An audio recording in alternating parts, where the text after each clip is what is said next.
Welcome back सबैलाई। अब आजको यो भिडियोमा चाहिँ यो हाम्रो NEB 2081 को एउटा क्वेसन रहेछ।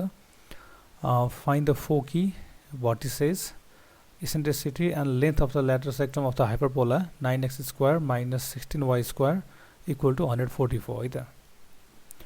अब हाइपरबोला भनेपछि हाम्रो अब हाइपरबोलाको स्ट्यान्डर्ड फर्म चाहिँ पहिला याद गरौँ है। हाइपरबोलाको स्ट्यान्डर्ड फर्म हाम्रो के हुनुपर्छ भन्दा x स्क्वायर बाई यसले लेख्न अलिकति गाह्रो मानिरहेछ एकछिन ल। ओके अब ठिक छ। यो अब हाइपरबोलाको हाम्रो स्ट्यान्डर्ड फर्म भनेको त यो x स्क्वायर बाई हैन a square minus y square by a square है, हाम्रो यो फर्ममा हुनुपर्ने। तर अब यो फर्ममा देखेको छैन यसलाई। यतापट्टि हाम्रो के छ भन्दा 144 छ राइट ह्यान्ड साइडमा हैन। त्यही भएर यसलाई यस्तो गर्दै हामी यसको बोथ साइडमा, किन हाम्रो राइट ह्यान्ड साइडमा त 1 ल्याउनु छ नि त हैन।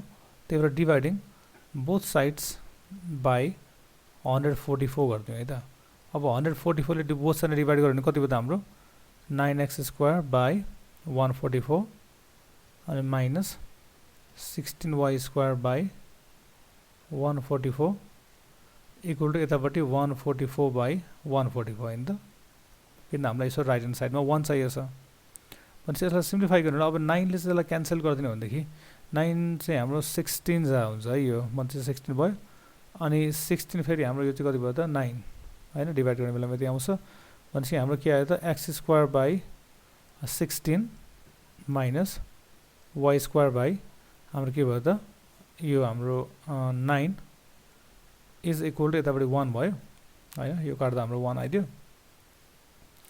अब यो भनेको त यसलाई स्क्वायरको फर्ममा राख्ने हुँदै पनि के भयो त x square by a square हैन। a भनेको अब हाम्रो कति भयो त एकको ठाउँमा भन्दा चाहिँ 16 भनेको 4 को स्क्वायर भयो हैन माइनस y स्क्वायर बाई अब 9 भनेको त हाम्रो 3 को स्क्वायर भयो इज इक्वल टु 1 है त।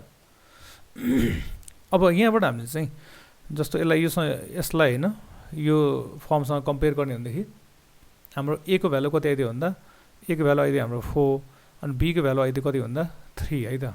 यो आयो। अनि अब यहाँ प्रब्लम के रह्यो भन्दा नि अब यो यदि जानिस यो हाइपरबोला कुन फर्मको हो, होराइजन्टल हाइपरबोला हो कि अथवा त्यसको कन्जुगेट हाइपरबोला हो, त्यो चाहिँ हामीले पत्ता लगाउनु पर्यो क्या। अब यो चाहिँ कसरी पत्ता लाग्छ भन्दा a र b लाई कम्पेयर गरेर। जस्तो यहाँ a 4 छ b चाहिँ 3 छ भने चाहिँ a is greater than b case हो नि। भने चाहिँ a ठुलो छ भन्दा यसलाई कसरी बुझ्नु पर्यो भन्दा यो भनेको चाहिँ होराइजन्टल हाइपरबोला हो क्या है। यो हाम्रो स्ट्यान्डर्ड हाम्रो होराइजन्टल हाइपरबोला हो। अब किन भन्दा यो फर्म चाहिँ हामीले थाहा पाउनै पर्छ। किन भन्दाखेरिमा चाहिँ होराइजन्टलको एक खालको चाहिँ फर्मुलाको सेट नै हुन्छ हैन। अनि भर्टिकल छ भन्दाखेरि त्यसको फर्मुलाको सेट बेग्लै खालको हुन्छ। त्यही भएर यसको फर्म चाहिँ पहिला पत्ता लगाउनु पर्छ। यसको फर्म चाहिँ के भयो भन्दा होराइजन्टल हाइपरबोला। अब भन्नाले पिक्चरमा पनि हामीले हेर्छौँ भन्दै कस्तो हुन्छ भन्दा यस्तो खालको हाइपरबोला होराइजन्टल हाइपरबोला हैन। र यता अनि एउटा यतापट्टि हैन, यतापट्टि हाम्रो फोकसहरु हुन्छ, यता यता फोकस भयो है, बीचमा सेन्टर भयो एन्ड सो अन है त। अब हामीले त्यसो धेरै कुरा निकाल्नु पर्छ है। हामीले के छ फोकस निकाल्नु पर्यो, भर्टेक्स निकाल्नु पर्यो, एसेन्ट्रिसिटी निकाल्नु पर्यो, लेन्थ अफ ल्याटस रेक्टम निकाल्नु पर्यो त।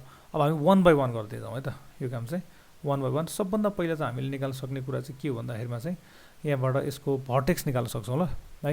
भर्टेक्स भर्टेक्स म्हणजे भर्टिसेस किन्दा दुईटा भर्टेक्स हुन्छ हैन। किन्दा भर्टेक्स भनौँ न, एउटा भर्टेक्स यो हो अनि एउटा भर्टेक्स यो हो नि त। अनि भर्टेक्स हामीसँग फर्मुला छ। अब किन्दा होराइजन्टलको केसमा हाम्रो फर्मुला के छ त हाम्रो प्लस अर माइनस a, 0 है, a, 0। अब किन भन्दा हाम्रो a को भ्यालु यहाँ कति छ अहिले, a को भ्यालु त हाम्रो अहिले भर्खर निकालेको माथि छ नि हैन। a को भ्यालु हाम्रो कति छ त यहाँ 4 छ है। त्यो भएको हुनाले कति भयो त भन्दा भर्टेक्स भनेको प्लस अर माइनस 4, 0 है। अनि भर्टेक्स पछि अब नेक्स्ट हामीले निकाल्न मिल्ने भनेको इसेन्ट्रिसिटी है त e। अब e को पनि हाम्रो यो केसमा चाहिँ हाइपरबोला को चाहिँ e निकाल्ने फर्मुला के छ भन्दा यो भनेको होराइजन्टल केसमा है। होराइजन्टल केसमा हाम्रो के छ 1 plus root under 1 plus b square by a square है। यो छ भनेपछि अब यो गर्ने भनेदेखि 1 प्लस b भनेको कति छ हाम्रो 3 छ, 3 स्क्वायर बाई a भनेको 4 स्क्वायर भयो है। अब सिम्प्लिफाई गर्दै जाउँ।